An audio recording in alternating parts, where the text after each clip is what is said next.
राधे राधे जी। आज हम आपको भक्तमाल में नील ध्वज का वर्णन सुनाते हैं। ये है महिष्मती नगरी के राजा थे। इनके प्रवीण नाम का एक ब्रह्म महापराक्रमी पुत्र था। महाराज युधिष्ठिर के यज्ञ ने अश्विनों को प्रवीण ने पकड़ लिया और अपने शौर्य के अभिमान में अर्जुन के पास ये संदेश भिजवा दिया कि मुझे नीलध्वज के पुत्र प्रवीण ने यज्ञ अश्व को पकड़कर महिष्मती नगरी में भेज दिया है। अब अर्जुन कोप करके इसे छुड़ा ले। प्रवीण की इस चुनौती को स्वीकार करते हुए घोर संग्राम हुआ। प्रवीण पांडव वीरों के समक्ष नहीं टिक सका। इनके पिता महाराज नीलध्वज 3 अक्षौहिणी सेना लेकर अभी युद्ध भूमि में आ डटे। इनका मुकाबला वीरवर अर्जुन से रहा। अर्जुन ने इन्हें मूर्छित कर दिया। नीलध्वज ने अपनी सुहा नाम की कन्या अग्निदेव को ब्याही थी। अनेकों संकट में पड़े जानकर इन्होंने अपनी जयमाता अग्निदेव को बाणग्रस्त भाग पर प्रतिष्ठित करके पांडव सेना पर छोड़ दिया, जिससे बहुत से वीर छत्र मात्र से भस्म हो गए। यदि अर्जुन ने अग्नि को शांत करने के लिए कर्णास्त्र का प्रयोग किया, लेकिन अग्निदेव नहीं शांत हुए, तब अर्जुन ने नारायण का प्रयोग किया। नारायण शास्त्र का धनुष पर संधान हुआ देखकर अग्निदेव शांत हो गए और अर्जुन के यह पूछने पर कि अब तक तो आपकी मेरी ऊपर बड़ी कृपा रही है, आप ही मुझे गांडीव धनुष और दिव्य रथ प्रदान किया है तथा आप सर्वदा मेरे साथ उत्तम और दिव्य सौंदर्य का व्यवहार करते आए हैं, परंतु आज मेरे विरुद्ध अधिक उद्विग्न होते जा रहे हैं। क्या बात है? अब आप योग प्रेम भाव को तिरंजलि देकर विपरीत व्यवहार करने पर उतारू हो गए हैं, तो बताइए मैं क्या ही कर सकता हूँ। अग्निदेव ने कहा, संजय, यदि तुम कमल नयन श्री कृष्ण के समीप रहने पर भी श्री अश्वमेघ यज्ञ द्वारा युधिष्ठिर को पवित्र करना चाहते हैं, तो उन श्री हरि के बिना यज्ञ देवता अथवा मंत्र कोई भी उन्हें पवित्र करने में समर्थ नहीं है। ऐसा प्रतीत होता है कि तुम्हारा श्री कृष्ण में विश्वास नहीं है। तुम क्षीर सागर को पार भी दूध के लिए बकरी क्यों दुहाते हो? उसे उदित हुए सूर्य का परित्याग करके प्रकाश के लिए जुगनू की आशंका कैसे कर रहे हो? पार्थ, इस समय मैंने तुम्हारी सेना पर जो आक्रमण किया है उसका प्रधान कारण यही है। नीलध्वज की प्रेरणा तो गौण है। यह कहकर अग्निदेव अर्जुन की नष्ट समस्त सेनाओं को जीवित कर दिया और राजा नीलध्वज को समझाया कि भला जिन्होंने इंद्र के खंडक वन को सहज ही जलाकर भस्म कर दिया और श्री कृष्ण के अंग रंग रख सका है, उन्हें कौन हरा सकता है? अतः आप उनका यही अगण्य अश्व वापस करके उनसे मित्रता कर लो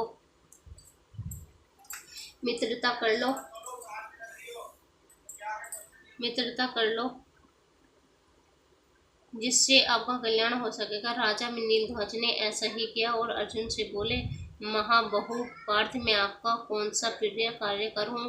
तब अर्जुन ने कहा, भूपाल शिरोमणि, आप श्रेष्ठ वीर हैं, इसलिए मेरे साथ रहकर मेरे इस यज्ञ अश्व की रक्षा कीजिए। राजा नीलध्वज तथास्तु कहकर राज्य अपना पुत्र प्रवीर को सौंपकर अर्जुन के साथ हो लिए और अश्व रक्षा में अपने उदित पराक्रमी का परिचय दिया। अर्जुन के द्वारा राजा नीलध्वज की बढ़ाई सुनकर भगवान श्री कृष्ण ने उन्हें बड़े प्रेम से इनका गाढ़ आलिंगन किया। राधे राधे राधे राधे।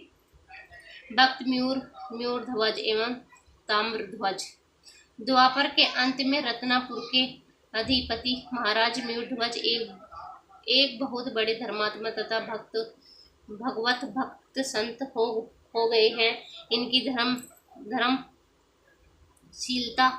प्रजा वत्सलता एवं भगवान के प्रति स्वाभाविक अनुराग अतुल्य ही ही था। इन्होंने भगवत तीर्थयार्थ को अनेक बड़े बड़े यज्ञ किए थे, करते ही रहते थे। एक बार इनका अश्वमेध घोड़े का मेघ का घोड़ा छूटा हुआ था और उसके साथ इनके वीर पुत्र ताम्रध्वज तथा प्रधानमंत्री सेना के साथ रक्षा करते हुए घूम रहे थे। उधर उन्हीं दिनों धर्मराज युधिष्ठिर का भी अश्वमेध यज्ञ चल रहा था और उनके घोड़े को रक्षा रूप में अर्जुन और उनके सारथी स्वयं भगवान श्री कृष्ण साथ थे। मणिपुर में दोनों की मुठभेड़ हो गई। उन दिनों भगवान के सारथी और अनेकों वीरों पर विजय करने के कारण अर्जुन के मन में कुछ अपनी भक्ति तथा वीरता का गर्व सा हो गया स्वभाव है। इसलिए अथवा अपने एक छिपे हुए भक्त की महिमा प्रकट करने के लिए भगवान ने एक अद्भुत लीला रची।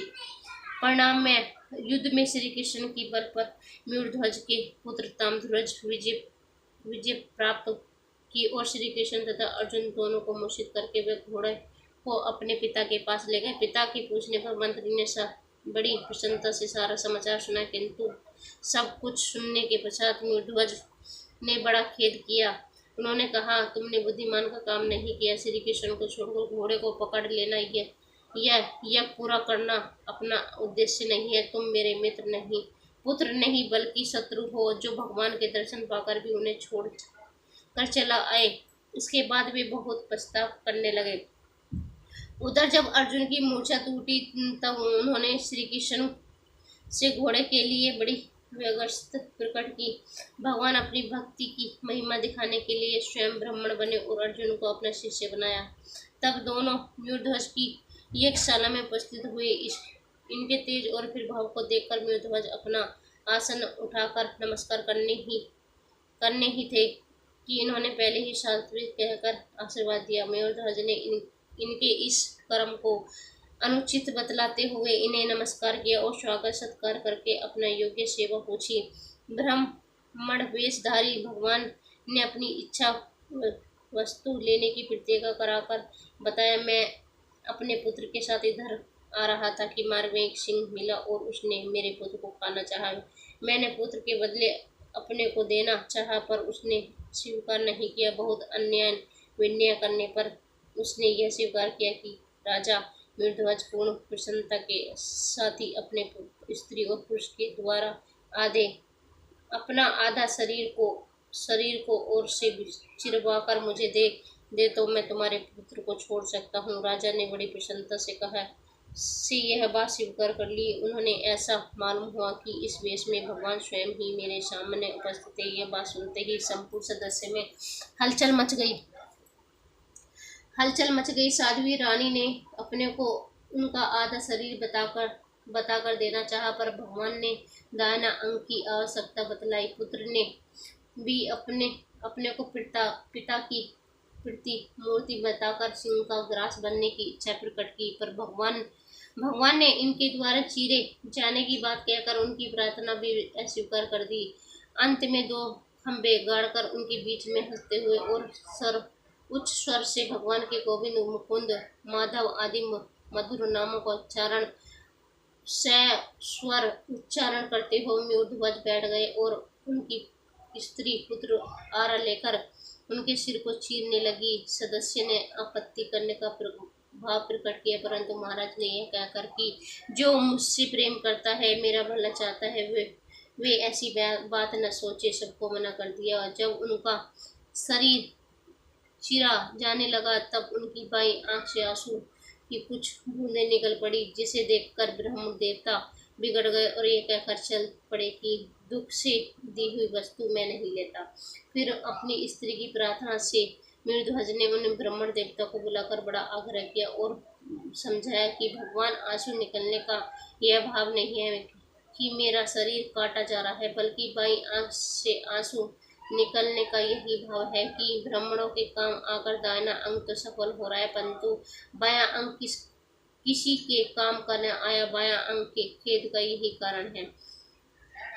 अपने परम प्रिय भक्त मयूरध्वज का यह विशुद्ध भाव देखकर भगवान ने अपने आप को प्रकट कर दिया। शंख चक्रधारी धारी चतुर्भुज पीताम्बर पहने हुए मयूर मुकुट प्रभु ने अभिदान देते हुए उनके शरीर का स्पर्श किया और स्पर्श पाते ही मयूरध्वज का शरीर पहले की अपेक्षा अधिक सुंदर, हृष्ट-पुष्ट एवं बलिष्ठ हो गया। वे भगवान के चरणों पर गिरकर स्तुति करने लगे। भगवान ने उन्हें सांत्वना दी और वर मांगने को कहा। उन्होंने भगवान के चरणों में अविचल प्रेम मांगा और आगे चलकर वे भक्तों की ऐसी अपेक्षा न ले इसका अनुरोध किया। भगवान ने बड़े प्रेम से उनकी अभिलाषा पूर्ण की और स्वयं अपने सिर पर कठोरता का लांछन लेकर भी अपनी भक्त की महिमा बढ़ाई। अर्जुन उनके साथ ही साथ सब लीला देख रहे थे। उन्होंने मयूरध्वज के चरणों पर गिरकर अपने गर्व की बात कही और भक्त वत्सल भगवान की इस लीला का रहस्य